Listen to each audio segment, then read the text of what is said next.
Marie-Lou veut écrire son premier article pour le journal communautaire. Elle s'est rendue à l'inauguration du nouveau centre culturel. Sa tâche est la rédaction d'une nouvelle, mais elle ne sait pas trop comment s'y prendre. Pierre-Paul la guide dans cette démarche. Qu'est-ce qu'une nouvelle? La nouvelle est un genre journalistique qui rapporte les faits, rien que les faits. Si tu sais comment écrire une nouvelle, tu pourras par la suite écrire tout autre genre journalistique sans trop de difficultés. On peut dire que c'est l'écriture journalistique de base. La nouvelle doit avoir 4 qualités.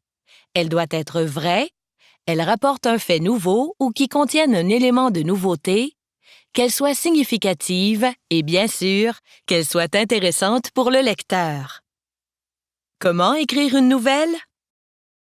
Pour écrire une nouvelle, on dit tout ce qui est important dans le premier paragraphe. Comme ça, le lecteur va savoir tout de suite de quoi tu parles. Il faut répondre à 6 questions. Qui? Quoi? Où? Quand? Comment? Pourquoi? On appelle ça le lead. Les réponses doivent se trouver au début de l'article. Cela ne veut pas dire que nous n'aurions plus rien à dire par la suite. C'est là tout le défi d'écrire un lead. Le lead a 2 fonctions qui sont contradictoires. Donner le goût au lecteur de poursuivre sa lecture pour en savoir plus, ou encore lui donner d'un seul coup toute l'information dont il a besoin et mettre ainsi fin à sa lecture. Mais revenons au lead. Ça va être plate de lire des articles si tous les journalistes écrivent de la même façon et répondent aux 6 questions dans l'ordre. Il peut y avoir plusieurs types de lead. Le lead synthèse, synthèse à volets multiples, par citation directe, par citation indirecte, interrogatif, anecdotique, par énumération, apostrophe, ironique, historique, en donnant un punch ou en faisant une mise en scène. Donc, la nouvelle commence toujours par un lead. Regardons ce que peut donner le début de l'article de Marie-Lou. Le maire de la municipalité a procédé avec enthousiasme mercredi dernier à l'inauguration du nouveau centre culturel situé à côté de l'église. Cette nouvelle construction étant rendue nécessaire suite à la désuétude de l'ancienne salle paroissiale. Mais après le lead, on fait quoi? Après, on utilise la méthode de la pyramide inversée. On y va par ordre d'importance. Il faut écrire comme si nous n'avions qu'un seul autre paragraphe à écrire, et ainsi de suite. Pourquoi cette méthode? Pour permettre au lecteur d'obtenir l'essentiel le plus rapidement possible et lui permettre ainsi d'arrêter sa lecture où bon lui semble. Il n'y a pas de conclusion dans une nouvelle? L'opinion personnelle du journaliste n'a pas sa place dans une nouvelle. Sinon, il y aurait ce qu'on appelle une confusion des genres. De plus, le journaliste ne doit pas écrire au « je ». Il ne faut pas s'impliquer personnellement dans la nouvelle qu'on rapporte. Le lecteur risquerait de s'y perdre et de ne pas distinguer ce qui émane de la personne dont il est question dans l'article. On s'en tient aux faits, rien qu'aux faits. Et le titre? Le titre, on le garde pour la fin. Nous ne l'écrivons jamais avant de débuter l'article. Nous pourrions nous retrouver avec un titre qui n'a rien à voir avec le contenu du texte.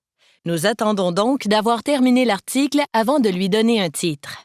Il est préférable d'avoir un surtitre informatif avec un titre plus punché qui attire l'œil.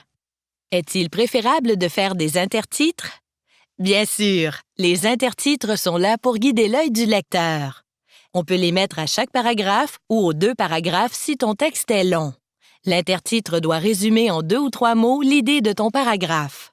Rappelons qu'il doit y avoir une idée par paragraphe et un élément d'information par phrase. Quelle longueur doivent avoir mes phrases et mes paragraphes? La phrase idéale doit avoir de 8 à 16 mots. Les paragraphes doivent être courts et tes articles ne doivent pas être trop longs. Il faut garder l'attention du lecteur. Le chapeau, c'est quoi? Le chapeau est un petit paragraphe apparaissant d'ordinaire en caractères gras immédiatement après le titre. La plupart du temps, il est distinct du texte et autonome dans sa construction grammaticale. Il a pour but principal de situer l'information dans son contexte et de remettre en mémoire certaines choses. Il n'est pas un lead.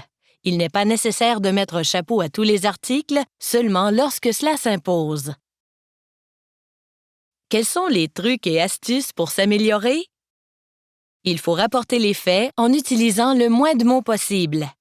Rédiger des phrases courtes, écrire à la forme active, éviter les clichés et le superflu.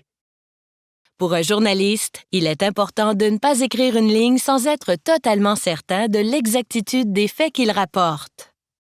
Il faut être curieux tout en étant sceptique, avoir un sens de l'équité et de la responsabilité, avoir la capacité de fonctionner avec les autres, savoir faire preuve d'empathie.